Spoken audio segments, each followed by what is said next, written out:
네, 여러분 안녕하세요. 2020년 10월 11일 청소년부 주일 예배를 시작하도록 하겠습니다. 먼저 사도신경으로 우리의 신앙을 함께 고백하도록 하겠습니다.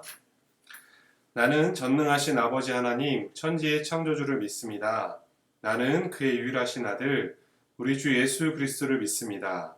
그는 성령으로 잉태되어 동정녀 마리아에게서 나시고 본디오 빌라도에게 고난을 받아 십자가에 못 박혀 죽으시고 장사된 지 사흘 만에 죽은 자 가운데서 다시 살아나셨으며 하늘에 오르시어 전능하신 아버지 하나님 우편에 앉아 계시다가 거기로부터 살아있는 자와 죽은 자를 심판하러 오십니다.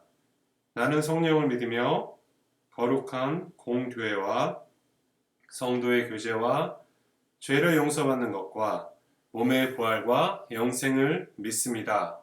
아멘. 제가 잠깐 기도하겠습니다. 거룩하고 존귀하신 하나님 아버지, 감사합니다. 하나님, 코로나 상황에서도 우리 학생들 지난 한 주간 지켜주시고 보호하시고 함께 해주셔서 감사합니다. 하나님, 이 시간 동영상으로 예배를 드리지만 우리가 신령과 진정으로 예배를 드리는 거룩한 예배자들이 되기를 원합니다. 우리 학생들의 지성과 마음을 열어주시고 하나님의 말씀이 들려지고 저들의 심령에 새겨지게 하여 주시옵소서. 하나님, 이 시간이 한 번의 예배를 통하여 우리 하나님을 만나는 귀한 역사가 있게 하여 주시옵소서. 존귀하신 예수님의 이름으로 기도합니다. 아멘. 네, 여러분, 이 시간 찬양 시간인데요. 우리 약할 때 강함 대신에 같이 찬양하신 후에 같이 설교 말씀 나누도록 하겠습니다. 약할 때 강함 대신에 같이 찬양하시겠습니다.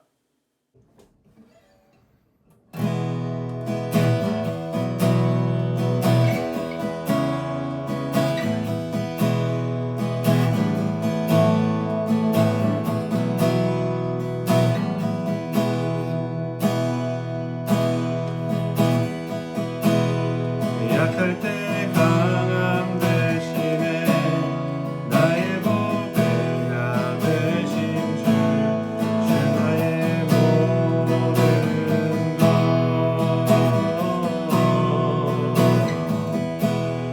주 안에 있는 보물을 나는 포기할 수 없네 주 나의 모든 것 십자가 죄사 하셨네 십자가 죄사 하셨네 주님의 이름 찬양해 주 나의 모든 것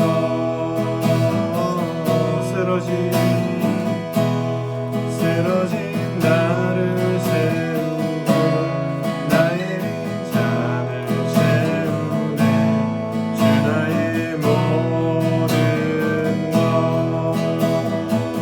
예수 어린 양 예수 어린 양 존귀한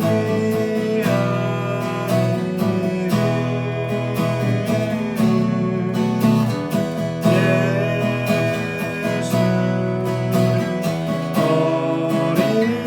양 존귀한 예수 어린 양 예수 어린 양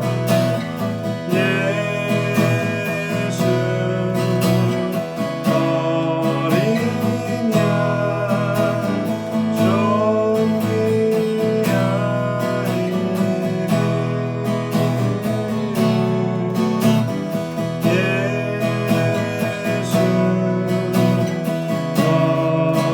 예수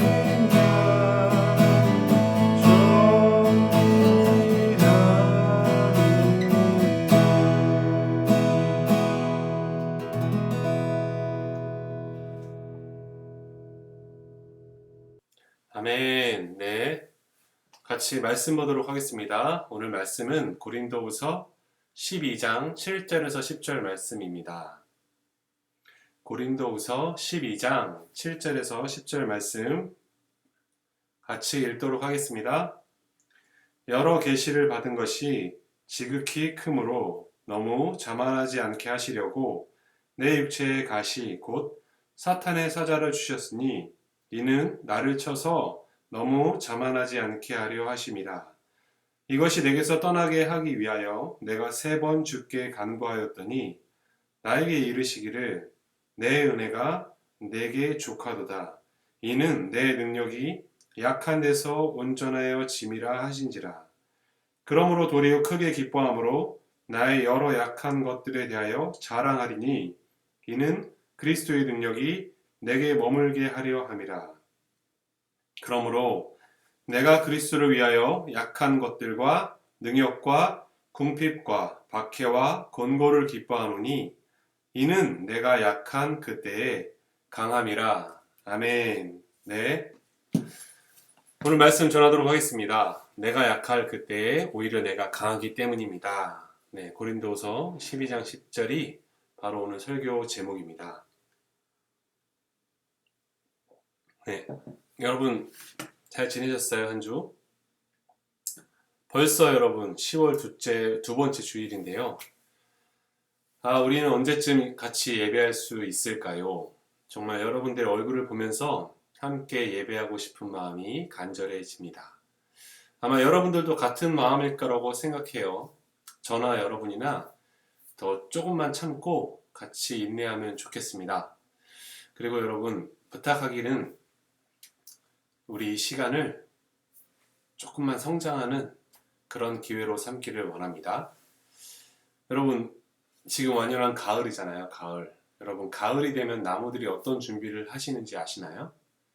네, 나무들이 잎을 떨어뜨리기 시작해요. 잎에 양분을 주던 것을, 수분을 주던 것을 거두기 시작합니다. 그리고 잎이 하나둘씩 떨어지고요. 이제 날씨가 겨울로 접어들면 나무는 모든 잎들을 말려서 떨어뜨리고 가지만 앙상이 남은 상태로 추운 겨울을 이겨냅니다. 그렇게 가지만 남은 앙상한 나무를 여러분 나목 이렇게 얘기해요. 나목. 그런데 여러분 신기한 것은 이 나목이 있기 때문에요. 봄이 되면 나무는 다시 새 잎을 틔울 수 있고요. 여름이 되면 다시 푸른 나뭇잎을 피울 수 있습니다. 그리고 다시 열매를 피울 수 있어요. 나목이 겨울을 이기지 못하면 봄의 새싹도 여름의 푸른 잎도 가을의 열매도 없게 되는 거예요. 지금 우리에게 여러분 나목과 같은 시기가 아닌가 생각하게 됩니다. 지금 우리가 나목과 같은 그런 시기를 보내고 있는 거죠. 특별히 여러분 이 코로나 때문에 학사 일정에 여러 번의 많은 변화가 생긴 걸로 알아요. 그런데 특히 우리 고3 수험생 누나 언니 그리고 오빠 형들은 많은 혼란스러움이 있는 걸로 알고 있습니다. 우리 준식이, 재빈이 그리고 은서, 그리고 민서, 휘성이, 영원이까지 우리 청소년부에 속한 6명의 수험생들이 많은 혼란과 어려움 속에서 입시를 준비하고 있어요. 꼭 우리 학생들을 위해서 같이 기도합시다. 그리고 문자로 카톡으로 여러분 수험생 언니 오빠에게 격려를 좀 해주세요. 저희 오픈 채팅방도 열었거든요. 그리고 샵 너와 동행할게라고 오픈 채팅방 카카오톡에서 검색하면 네, 저희 방으로 들어올 수 있어요. 거기에 우리 언니 오빠들 형 누나 이렇게 좀 응원하고 싶은 친구들, 네, 격려하고 싶은 친구들, 기도하고 싶은 친구들은 들어와서 메시지를 좀 남겨주길 부탁드립니다. 우리 이 나목과 같은 시기를 부디 혼자가 아닌 함께 이겨내기를 간절히 부탁드립니다. 자, 말씀을 복습해 보겠습니다. 우리 지난주에 고린도후서를 잠깐 살펴봤죠. 사도 바울을 만났습니다. 그리고 고린도 교회에게 썼던 그 여러 번의 편지 중에 고린도후서라고 남아있는 편지를 살펴봤어요. 사도 바울에게 고린도 교회는 아주 특별한 교회였습니다. 어떻게 특별했는가? 첫째, 고린도 교회는 아주 많은 문제들이 있었기 때문에 바울에게 사랑과 애증이 가득한 그런 포기할 수 없는 교회였습니다. 두 번째, 어떤 점이 특별했는가? 바울에게 고린도 교회가 특별했던 것은 바울이 이 고린도 교회를 통하여서 자신의 연약함을 있는 그대로 다 드러내기 때문에 특별하다고 했습니다. 바울은 자신의 연약함과 나약함을 고백하기를 주저하지 않아요. 편지인데 그 편지에 자신의 연약함과 나약함을 다 기술합니다. 바울은 그러한 사실을 고린도서 4장 7절에서 이렇게 고백했죠. 우리가 이 보물을 질그릇에 간직하고 있다. 바울은 보배와 질그릇이라는 다른 두 대상을 비교함으로 무엇과도 바꿀 수 없는 가치 있는 것으로 보물을 강조하고 값어치 없고 보잘것없는 가치 없는 질그릇을 서로 강조했어요. 서로 다른 두 대상. 바울이 그토록 강조하고 싶었던 보물이 무엇이었습니까? 아이폰? 아닙니다. 돈? 성공? 명예? 아닙니다. 이 세상의 힘? 권력? 아닙니다. 바울이 그토록 값진 것으로 강조하고 싶었던 것은 예수 그리스도의 얼굴에 있는 하나님의 영광을 아는 빛이다. 이렇게 고백하고 있어요. 바울에게 그것이 보배이고 보물이었습니다. 그런데 우리가 이해가 안 가는 것이 하나 있었습니다. 이 보배와 보물을 어디에 담았는가? 우리가 이 보배를 질그릇에 가졌으니. 바울이 표현한 이 질그릇이라는 표현은 쉽게 이해하면 토분이라고 그랬죠. 아주 깨지기 쉬운 토분. 유약도 바르지 않고 불에 굽기도 전인. 조금만 힘을 주어도 그 토분은 깨어지기가 아주 쉽습니다. 그런데 왜 하나님은 이런 질그릇, 깨지기 쉬운 토분에 보배와 보물을 담으시는가? 우리가 그 점을 살펴봤어요. 그런데 이사야서 64장 8절에 보니까 하나님이 토기장이시래요. 그리고 우리는 진흙이라고 이사야 선지자가 얘기하거든요. 결국 이사야 선지자가 말하고 싶은 것은 하나님께서 토기장이가 되셔서 우리를 빚으셨다는 거예요. 우리가 질그릇인 이유는 하나님께서 우리를 질그릇으로 빚으셨기 때문이죠.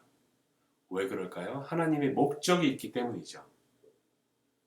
하나님은 질그릇이라는 아무런 값없지 않는 질그릇에 보배를 담으심으로 그 질그릇의 가치가 드러나게 하셨어요. 예수 그리스도라는 보물을 질그릇에 담아서 질그릇의 가치를 드러나게 하셨다고요.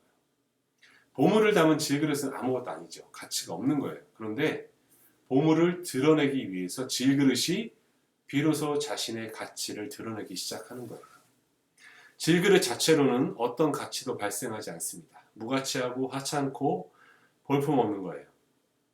그런데 질그릇은 그 속에 담겨있는 보배를 드러내는 역할을 함으로 가치가 발생합니다. 죄로 인해 사망과 죽음의 권세 아래 있던 우리들은요, 무가치한 존재들이었습니다. 죄로 인해서 하나님의 심판을 기다릴 수밖에 없는 그런 존재들이었어요. 그런데 그 질그릇과 같은 무가치한 우리들이, 죄와 사망에 죽어있던 우리들이 예수 그리스도라는 보물을 우리 속에 담으면서 비로소 가치가 발생하게 되는 것이죠. 그리고 죽음에서 생명으로 옮겨져서 구원을 받게 되었습니다. 이 사실이 하나님께서 질그릇에 보물을 담으신 이유예요. 여러분, 우리가 예수님을 담은 깨지기 쉬운 질그릇입니다. 우리 모두 연약함을 갖고 있어요. 때로 우리 너무 쉽게 넘어지고, 여러분 아시잖아요. 코로나 시기를 보내면 얼마나 많이 좌절하고 낙심하고 슬퍼하고 속상해하고 고민합니까? 그런데 여러분, 우리가 그렇게 질그릇처럼 깨지기 쉽지만 우리의 가치는 우리 자신에게서 발생하지 않아요. 왜냐하면 우리의 가치는 우리 안에 보물이 담겨있기 때문이죠. 우리 안에 계신 보물, 그 예수님을, 내 안에 계신 그 예수님을 발견할 때 우리는 충분하다라는 것을 알게 됩니다. 네, 이제 오늘 말씀을 나눠볼 텐데요. 여러분, 리플리 증후군이라는 말을 들어보셨나요? 리플리 증후군은 환상 거짓말 이렇게 표현되거든요. 환상 거짓말. 어떤 병명이에요. 병명. 그런데 이 병명은 리플리라는 소설, 재능인 리플리 씨라는 소설책에서 기인한 것입니다. 그 소설의 주인공인 리플리는요, 자신의 친구를 살해해요. 그런데 리플리가 살해한 친구는 멋진 여자친구가 있고 요트를 가지고 있는 대저택에 살고 있는 부자였습니다. 리플리는 자신의 친구를 죽이고 자신이 그 친구의 삶을 대신 사랑하기 위해서 끊임없이 거짓말을 하기 시작합니다. 그리고 자신이 그 친구인 양 인생을 살아가게 되죠. 그리고 리플리는 거짓말을 하면서 신기한 것은 그 거짓말을 자기가 하고 있다는 걸 모르고 거짓말을 믿기 시작해요. 내가 거짓말하고 있다는 것 자체를 잊어버리고 스스로를 속입니다. 그 거짓말을 진실이라고 믿기 시작한다는 것이죠. 의사들이 리플리 증후군의 원인으로 한 대략 3가지 정도의 원인을 얘기해요. 첫째, 자기를 인식하는 낮은 자존감. 둘째, 어린 시절 받은 큰 충격. 그리고 셋째, 자신이 가진 열등감과 자기애의 손상. 자기를 사랑하는 것이 손상당했다는 거죠. 그런데 여러분, 오늘날 많은 현대인들이 이 리플리 증후군에 시달리고 있어요. 왜일까요? 근본적으로 인간은 여러분, 자신의 있는 모습 그대로를 인정하지 않으려고 하기 때문이죠. 자신을 있는 그대로 사랑하고 받아들이기를 주저해요. 어려워하고 힘들어합니다. 자존감이 낮아요.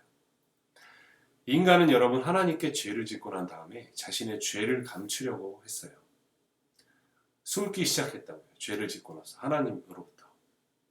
인간은 그때부터 있는 모습 그대로를 인정하지 않고 자신의 모습을 남에게 숨기려는 본능이 그때부터 주어지게 됐어요. 자신만 아는 자기 모습 있죠, 여러분? 그리고 낮은 자존감, 자기 안에 있는 열등감, 나약함을 가진 자기 자신을 스스로를 받아들이지 못하는 거예요. 혹시 여러분은 어떻습니까?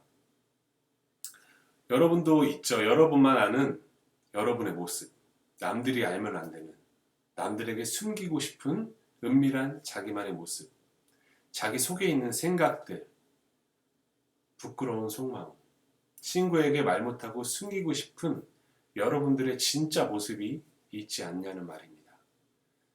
여러분 모두 그 사실을 인지하면서 오늘 설교를 들었으면 좋겠어요. 그건 우리 모두가 갖고 있는 한계입니다. 그런데 고린도후서에서요, 여러분 사도 바울은 이 리플리 증후군을 앓고 있는 이 현대를 살아가는 우리들에게 그 리플리 증후군을 극복할 수 있는 길을 우리에게 제시해줘요.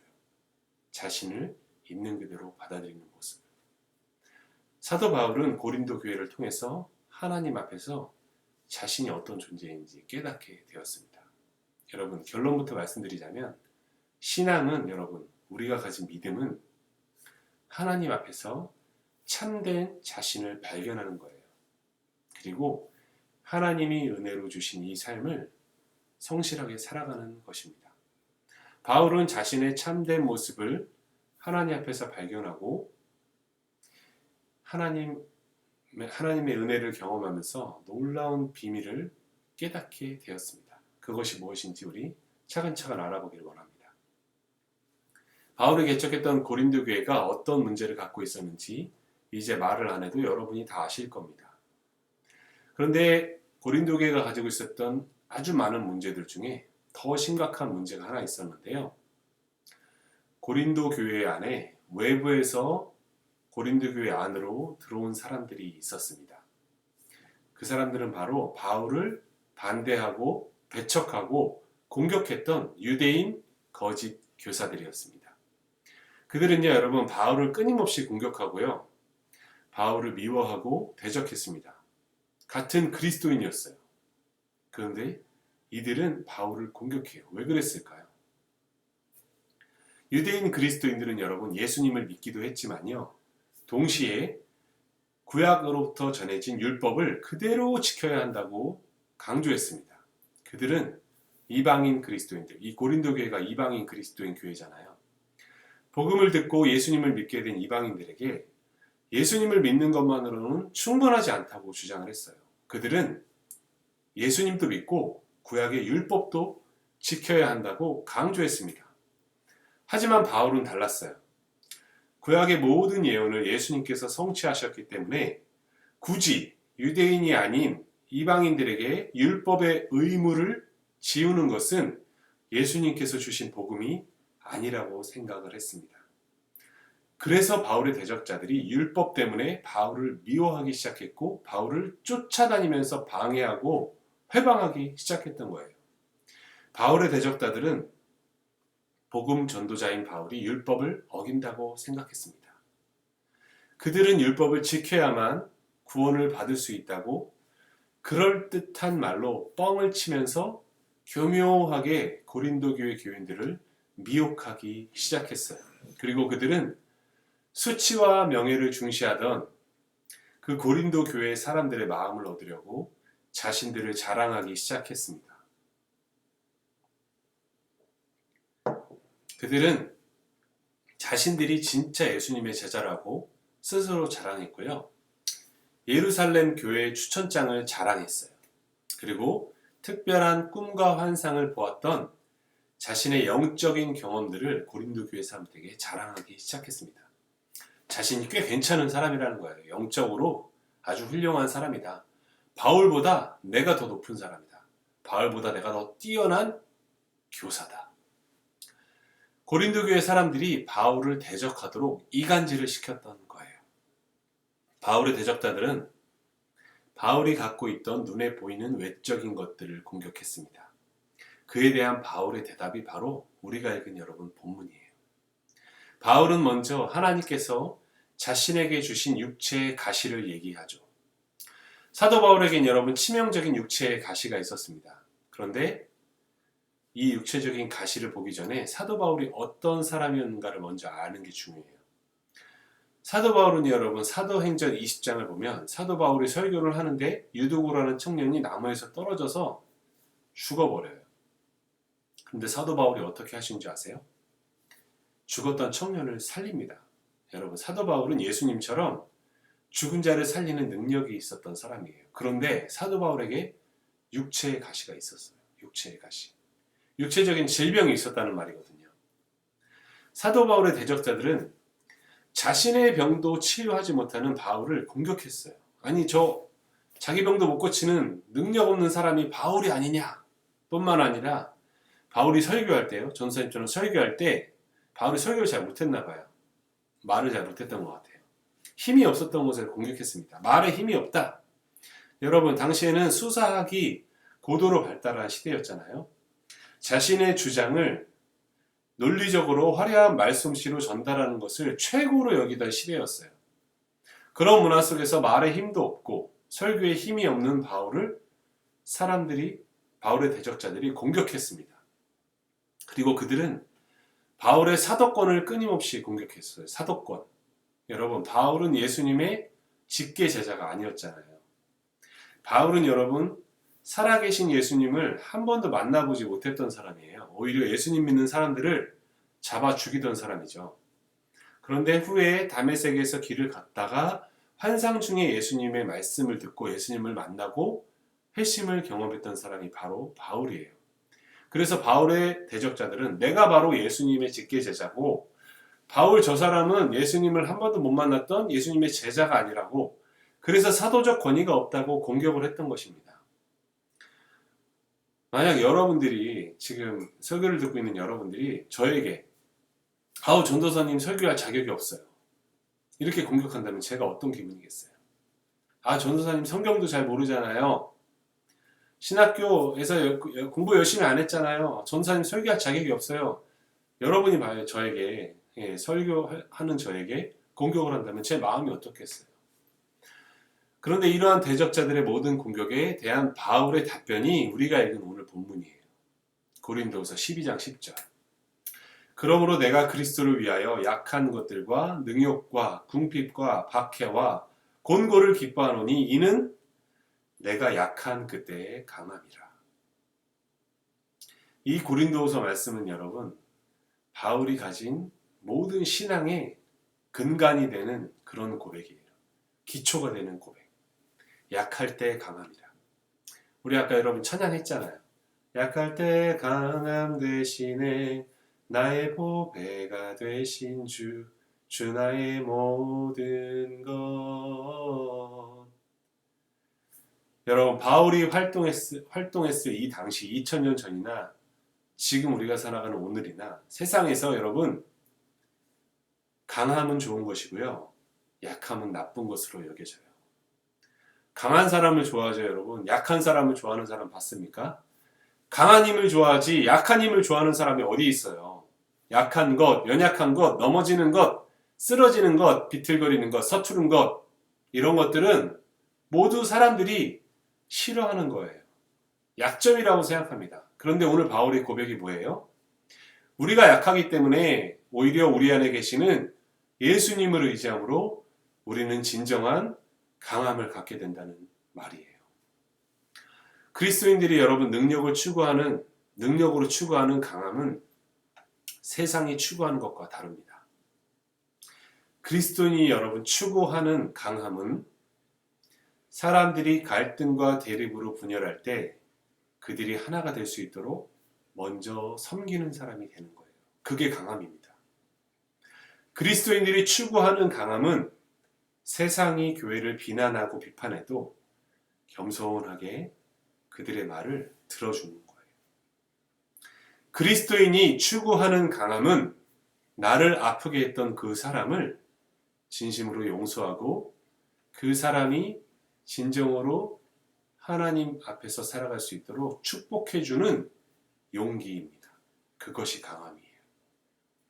그리스도인들이 추구하는 강함은 세상에서 힘과 영향력을 발휘하는 것이 아니라 가난하고 소외된 자들을 위해서 내 것을 기꺼이 나누는 것이에요. 그것이 강함입니다. 왜냐하면 우리 안에 있는 강함은 예수님에게서 나오기 때문이에요. 질그릇 안에 보물. 예수님에게서 여러분 우리의 강함이 나와요. 예수님께서 여러분 어떤 삶을 사셨습니까? 예수님은 가장 가난하고 소외된 자들을 찾아가셨고요. 병든 자를 치유하시고 세상 변두리에서 희망 없이 살아가던 제자들을 하나님 나라로 초대하시고 그들과 동고동락을 하셨잖아요. 그리고 예수님은 십자가에서 가장 비참하게 외롭게 쓸쓸하게 죽음을 맞이하셨습니다.